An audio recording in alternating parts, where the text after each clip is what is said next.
What happens behind these barbed wires? The little information that comes out of Guantanamo Bay through former prisoners, their lawyers, or the occasional NGO is remarkably consistent. They all report similar horrors: beatings, electric shock, people chained to walls, floors, their heads plunged into ice-cold water. Dogs barking at naked prisoners while loud music is being fired into their ears. People are being taunted with pictures of their children, saying that you're never going to see them again. The screams of women are being used to break detainees' wills. The man speaking here is British national Muazzam Beg. He spent almost 3 years in the infamous prison before he was released in 2005. In her 2004 documentary Unconstitutional, writer-director Noni de la Peña used footage of Muazzam's father reading his son's letters from Guantanamo. I've been kept like an animal in a cage. They don't give me food. There is no one to help me. Under the Second Life name Noni Rider, de la Peña is behind the Gitmo project, situated on a rooftop on IML Island. The sim is run by the Interactive Media Division at USC School of Cinematic Arts.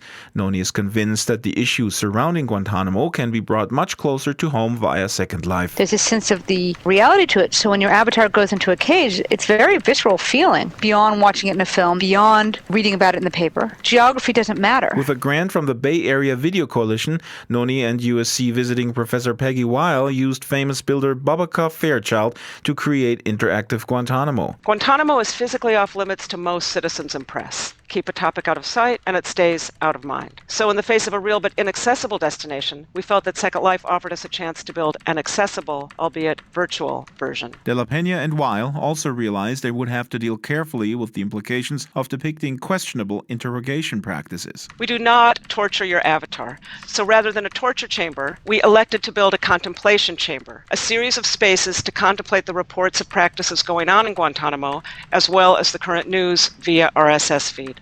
As soon as I had put on my orange jumpsuit, I was thrown into the back of a C-17 transport plane and... You are immediately bound, and then a black hood comes over the vision of your avatar. Shut up! We then integrated some sounds that were based on descriptions of what real detainees heard. When the black hood is removed, you find that you're in a cage. Most of the footage is from original Defense Department shots of detainees in Guantanamo Bay. A replica of Camp Delta will be added to this Camp X-Ray soon. Noni wants it to include a habeas corpus game, enhancing the simulation of a place outside of the law. Like a regular video game where you get your choices. What do you do now? Call your parents? Call your lawyer? Ask what you're in here for? And the answers are, no, you can't call your parents. No, you can't call your lawyer. Sorry, not allowed to give you that information. Noni de la Peña hopes her SL project reaches a responsive audience. On Constitution Day, residents used the bill to interact with faculty from Seton Hall Law School, which has been on the forefront of analyzing detainee records. Like other strategies of war times past, the idea behind Guantanamo is the dehumanization of the enemy, says Noni de la Peña. Second Life should be used for the opposite, meeting the perceived enemy face to face, breaking down barriers, both geographical and in our heads. The Palestinian and Israeli border, a couple of gang neighborhoods, and then bring the gang members into Second Life to take each other through their neighborhoods. Given what we know about how much people identify with their avatar, what kind of experience would that be for people? Fascinating indeed.